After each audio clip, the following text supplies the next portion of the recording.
Pastor Liraga. Ito po ang aking daily devotion ngayong January 22. Why is it hard to follow God? Noah, na tinalakay po ni Pastor Russell Campos sa 365 daily devotion.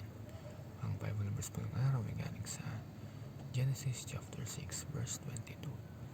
Sabi po ay, Noah did everything just as God commanded him. Minsan napapatanong tayo, bakit ba ang hirap sumunod sa Diyos? Alam naman natin kung ano ang tama. Alam naman natin ang kalooban niya. Pero, bakit parang ang bigat gawin? Ang kwento ni Noah gives us a very honest answer to that question. Hindi madali ang pinagawa ng Diyos kay Noah. Imagine, magpagawa ng arko sa panahong wala pang ulan, tapos pagkatawanan ka pa ng mga tao at maghihintay ka ng napakatagal. Pero sa kabila ng lahat ng iyon, may isang napakalakas na statement sa Bible. Noah did everything just as God commanded him. Walang reklamo, walang shortcut, walang kompromiso. At ang first teaching is, it is hard to follow God because of test of faith. Mahirap sumunod sa Diyos kasi lagi may kasamang test ang obedience. Kay Noah, ang test ay tiwala.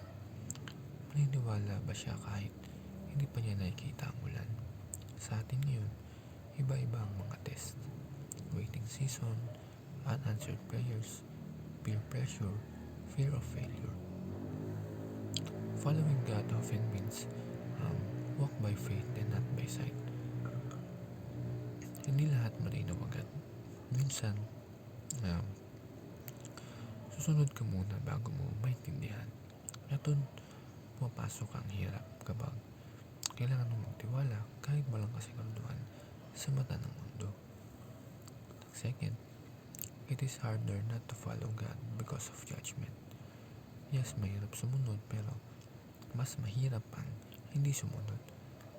The people during Noah's time chose to ignore God. They live however they wanted, thinking na walang consequences. Pero dumating ang judgment ng Diyos. Ito ang paalala sa atin na ang disobedience ay may feel easier now, pero may bigat itong kapalit. Ang kasalanan ay pansamantalang masarap, pero ang resulta nito ay pagkasira sa relasyon, sa buhay at sa kaluluwa. At last, God vindicates those who believe and obey Him. Sa huli, hindi napahiya si Noah. Pinatunayan ng Diyos na tama ang kanyang pagsunod habang nilipol ang mundo ng baha. Si Noah at ang kanyang pamilya ay iniligtas. Ang obedience niya ay naging daan ng kaligtasan, hindi lang para sa kanya, kundi para sa buong sambayanan niya. Ganito rin ang Diyos sa atin. Hindi man agad natin makita ang buong bunga ng pagsunod natin. Nakikita ng Diyos ang bawat hakbang ng pananampalataya.